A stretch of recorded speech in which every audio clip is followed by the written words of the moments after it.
thought you said earlier that all wars were about, oil and corporations. They are, but they're all religious-based, too. So they're all about religion and oil and corporations. Could be, And sure. occasionally getting rid of the Nazis. Yeah. So my point is, well, that wars can be over many things. The Nazis was religious too. Look what they did to the Jews. So that brought religion in.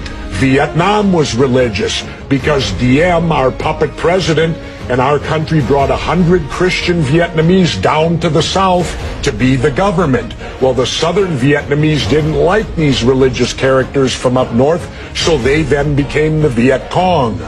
So all wars, pretty much in my lifetime, have had some religious basis, but certainly big business gets in there because wars are very profitable to certain big businesses. And of course, big business needs to be in the Middle East so that we can get the oil out of the Middle East, so we can get the lithium out of Afghanistan. You know, they discovered a vein of lithium there they say is worth $1 trillion. Well, what is lithium used for? Every cell phone, computer, and soon to be electric cars. Let's talk about why we're really there. We're not there. How does any of these wars affect our freedom in any way?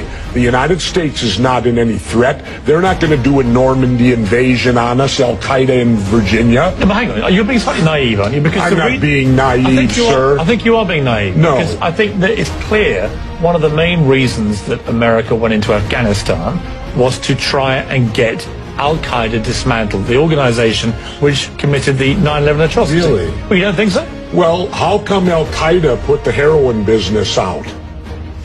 They took all the poppy growers and stopped the production of heroin. What would you have done? Wait, now how much of that illegal heroin was propping up the international banks with laundered money, and when it dried up, the first recession happened? Well, now that we're back in there, we aligned with the poppy growers, and the heroin business is back up full swing again. Okay, I thought we fight a war on drugs here. All right, Jesse, we're not. What would you have done on September the 12th, 2001? What would you have done if you'd been president? What would I have done? Yeah. I would have done a legitimate investigation to find out what exactly happened on 9/11. How did they know who did this so quickly like they did Lee Harvey Oswald? How quick they knew Lee Harvey Oswald killed Kennedy. Because the people who did it were identified and we knew who they were. Well, then why couldn't we have stopped them beforehand if they were identified and we knew who they were? It was a failure of intelligence. Everyone's accepted. No, it wasn't. We knew before with Condoleezza Rice's memo on August 6th when it stated right in the memo, bin Laden to steal planes and run them into buildings. And more stuff is coming out now also, how much the Bush administration ignored the intelligence. It was almost like they ignored it because they wanted it to happen. Oh, come off it, Jesse. No, not oh, come off it. Wait a minute.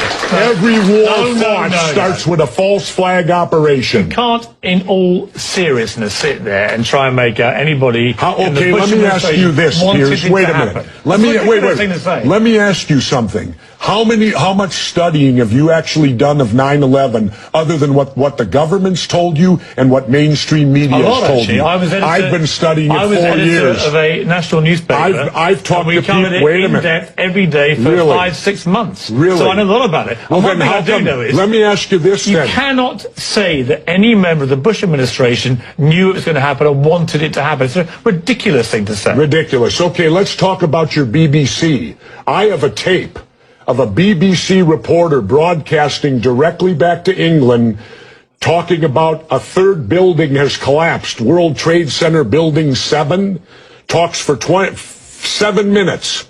All the while she's talking, World Trade Center Building 7 is still standing right behind her. It didn't fall for another half hour. Yet they were doing a pre-broadcast back to England that, yes, it's true, you need to that this building fell and it hadn't fallen yet. If you're trying to make out the British Broadcasting Company, one of the most respected news organisations in the world, was inventing huge buildings falling over, you need to have a break, Jesse. We'll come back after the break. Fairly heated debate about various theories that you have about 9/11 and so on. Let's move on to... and the government only has a theory.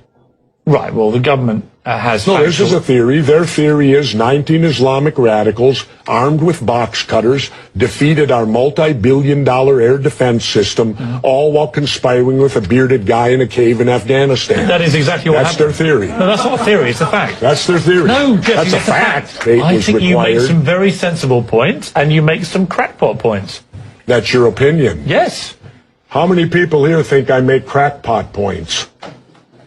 Yeah? One. How many think I make sensible points?